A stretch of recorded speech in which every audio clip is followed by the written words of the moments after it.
մեջ մասնագետություն ճիշտ ասած, բայց ժամանակակից զորագույն զենքերից մեկն է, որը կարող է կրել նաև միջուկային մարտագաղթիքներ, բայց անկախ դրանից ահավոր ավերիչ ուժ ունի այն կապակցությամբ, որ շրջանցում է բոլոր արտերկրները եւ կարող է մետրերի ճշգրտությամբ հարվածել թիրախին։ Սա հետաքրքիր զենք է, եւ իրոք չկա այս զենքից բացի Ռուսաստանի եւ Հայաստանի մոտ 14 թվականին այդ զենքը գոյություն ուներ հին օպերացիաներ, այդ մասին նախագահը ասել այն ժամանակ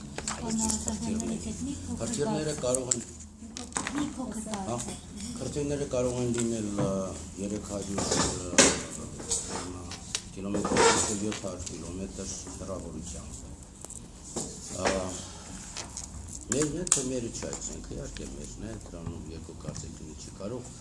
իսկ ինչու հենց հիմա դա եղավ, մենք քանի որ խոսում ենք քաղաքական եւ լիվանագիտական տեսանկյունից, դա եղավ այն կապակցությամբ, որ ոչ թե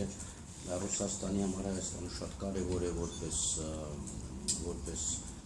գործընկեր, նայած այդ գործոնն էլ կա, Ռուսաստանը առաջի հերթին իմ կարծիքով այստեղ ուծում է իր աշխարհաքաղաքական հարցերը եւ միջազգային լարված իրավիճակում, երբ որ մերձավոր արևելքը կա,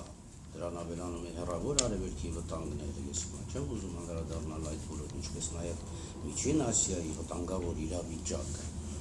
եւ այս դրության մեջ ՆԱՏՕ-ի աշխուժացման պայմաններում Ռուսաստանը կովկասյան ուղղվածությունը խիստ ամրացնում է իր եւ դա միջոցառումների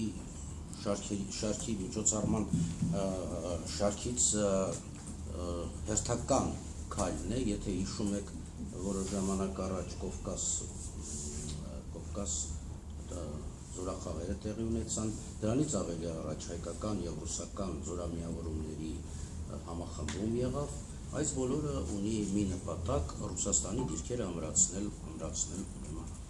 տարածաշրջանում, մասնավորապես Կովկասում, եւ սա նաեւ Թուրքիայի քաղաքականության դեմ հանդիման ավելի շատ, որ աշխուժացումը, որը մենք նկատում ենք եւ նորից ենք կրկնում սիրիական դեպքերի կապակցությամբ։ Հիմա դա ինչ կտա մեզ, զսպող գործիք է, թե միջոց է, թե զսպիչ միջոց չէ, անշուշտ զսպող միջոց է, բայց ես ուզում եմ միանգամից ի սկզբանե ձեզ զգուշացնել կամ ասել հետևյալը, զենքը չի օգտագործվում,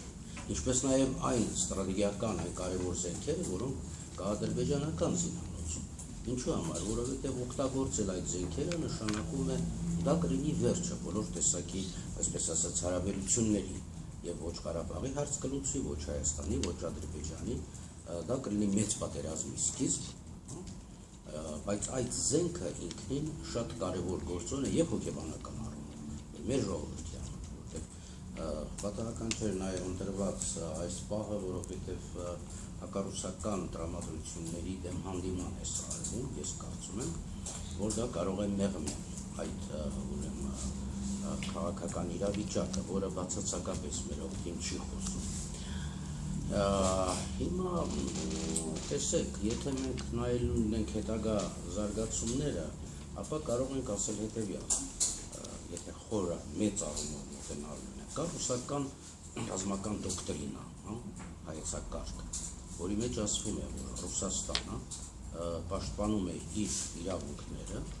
ընդհանուր մինչև օգտագործելով ստրատեգիական զենք, ռազմավարական զենք իր ուրեմն դաշնակիցների պաշտպանության համար, այսինքն հապկի շրջանակներում է սա կատարվում։ Եվ երկրորդը սա նաև խոսում է այն մասին, որ Հայաստանը փաստորեն Թուրքիայի հայեցակարգի դեմ հանդիման, իսկ Թուրքիայի հայեցակարգը երբեք չի փոխվել, երրորդ դաշտային բանակը կանգնած է մեր քթի տակ եւ առաջին իսկ առիթով նա պատրաստ է ներխուժելու Հայաստանը, սա միանգամայն պատասխանատվությամբ եմ ասում, բայց Հայաստանի այսօրվա իրավիճակը Իսկանդերի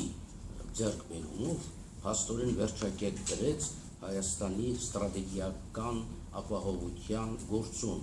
այսինքն Հայաստանը մտավ Ռուսաստանի պաշտպանական, իսկ ասեի միջուկային հովանոցի տակ։